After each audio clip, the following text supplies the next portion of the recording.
वो सेकते रहेंगे राजनीति की रोटी और गरीब को एक वक्त की भी नहीं मिलेगी रोटी। यही हो रहा है राजस्थान की राजनीति में और इन नेताओं को ऐसा करने में शर्म भी नहीं आती। गरीबी चरम सीमा पर जा रही है, बेरोजगारी आसमान छू रही है और नेता अपनी नेतागिरी चमकाने में लगे हैं। ये असल सच्चाई है राजस्थान की राजनीति की। लेकिन इस सच्चाई में एक उम्मीद की किरण भी है, इस सच्चाई में एक आस की किरण भी है और इस सच्चाई में कहीं ना कहीं एक वो उजाला भी है जो अंधेरे में दूर से चमक रहा है। उसका नाम है रविंद्र सिंह भाटी। बाड़मेर में एक बार फिर कुछ ऐसा हुआ जिससे समझ में आया कि आज भले ही चंद लोग ऐसे हैं राजनीति में जो सच में गरीब बेरोजगार के बारे में सोचते हैं, लेकिन वो लोग हैं और ऐसे लोग होना बहुत जरूरी है। बाड़मेर जैसलमेर के विधानसभा क्षेत्र में गिरल माइंस के 25 स्थानीय मजदूरों को नौकरी से निकाल दिया गया। नौकरी से निकाला जो निकाला, वहां के स्थानीय लोगों को बिल्कुल भी तवज्जो नहीं दी जा रही और वो लगभग 20 दिन से धरने पर थे। कोई उनको पूछने वाला नहीं था शासन प्रशासन में, जब तक उनके पास रविंद्र सिंह भाटी नहीं गए। और भाटी एक बार जब चले गए तो उन सबको ऐसा ढांढस बनाया कि जब तक तुम लोगों को नौकरी नहीं मिल जाती, तुम लोगों के साथ कुछ अच्छा नहीं हो जाता, मैं यहीं के यहीं बैठा हूं। और ये सिर्फ बोलने की बात नहीं थी। रविंद्र सिंह भाटी को नहीं चाहिए कोई भी अटेंशन या कोई भी राजनीतिक तमका, उन्हें चाहिए गरीबों का न्याय। और ये बात सबूत के साथ तब सामने आई जब वो अकेले ही खुले में खाट पर सो गए। उन लोगों के लिए, उन लोगों के साथ रात वहीं बिताई और ये दिखा दिया कि राजनीतिक मंसूबे होंगे दुनिया भर के पैसे कमाने के, लेकिन कुछ लोगों का मंसूबा सच में गरीब की मदद करना, बेरोजगारों की मदद करना होता है।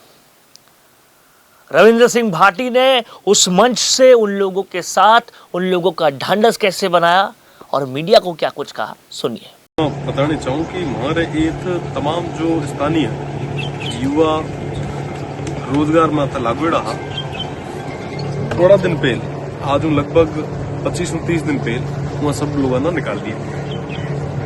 लारला 25 दिन मीना धरने माते बैठा, यानी कोई बात सुनने वास्ते कोई जिम्मेदार आदमी को नहीं आया, ना आरएसएम, ना कॉन्ट्रैक्टर, ना प्रशासन। और आखिर मीना यहाँ लोगों की स्थिति देखते हुए माना धरने माते बैठो पड़े। आप सोचो कि आज तारीख रे मीना केड़ी स्थिति प्रदेश से हुई है कि आम जो मजदूर है पूरा भी हक जो है वो मारिया जा रहा है। पूरे अधिकार वास्ते उन्हें लड़ना पड़ रहा है, उन्हें खुद रोजगार बचाने वास्ते लड़ना पड़ रहा है। और ये तमाम लोग जो आज मजदूरी कर रहे हैं, ये लोग ये जगह जाया जन्मया, ये जमीन इं रही है।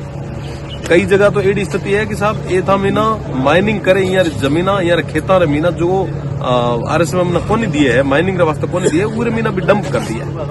आज नियमारी पूरे तरीके में जो धज्जिया तो उड़ी रही है, साथ ही साथ स्थानीय लोगों रे बेड़ो भी बड़ो खिलवाड़ उड़ो जो को कतई स्वीकार करने योग्य कोनी है। और प्रशासन समय रहते इन तमाम चीजा ना सही कर ले, वरना जो स्थिति अमन है पूरे वास्ते प्रशासन। यह हालत केवल बाड़मेर जैसलमेर की नहीं है, ये पूरे राजस्थान की है। बड़ी कंपनियां आती तो है अपने प्लांट लगाने के लिए, लेकिन वहां जिन लोगों की जमीन पे काम कर रही है उन लोगों को नौकरी देने के बारे में नहीं सोचती, उन लोगों की जिंदगियों के बारे में नहीं सोचती। और उन बड़ी कंपनियों को सोचवाने का काम सरकार का होता है, सरकार भी वो काम नहीं करती। अपोजिशन हम चुनते हैं ताकि अपोजिशन सरकार को चेताए, अपोजिशन भी सोया पड़ा रहता है। लेकिन ऐसे में तीसरा मोर्चा कहीं ना कहीं एक आस बन के आ रहा है, जिसमें भाटी और बेनीवाल जैसे लोग नाक में दम करते हैं सरकार के, और फिर शायद इन बेरोजगारों, इन गरीबों के साथ कुछ अच्छा होता है, जैसा फिलहाल गिरल माइंस में दिख रहा है। और कहीं ना कहीं तमिलनाडु के विजय थलपति जिस तरीके से जीते, ऐसा लगता है तीसरे मोर्चे के राजस्थान के ये कोहिनूर भी अगर इस तरह से कभी सरकार बनाए तो फिर शायद उस दिन ऐसे ही गरीब और मजदूर का भला पूरी तरह से हो जाएगा। आप क्या सोचते हैं इस बारे में, लिख डालिए कमेंट बॉक्स में।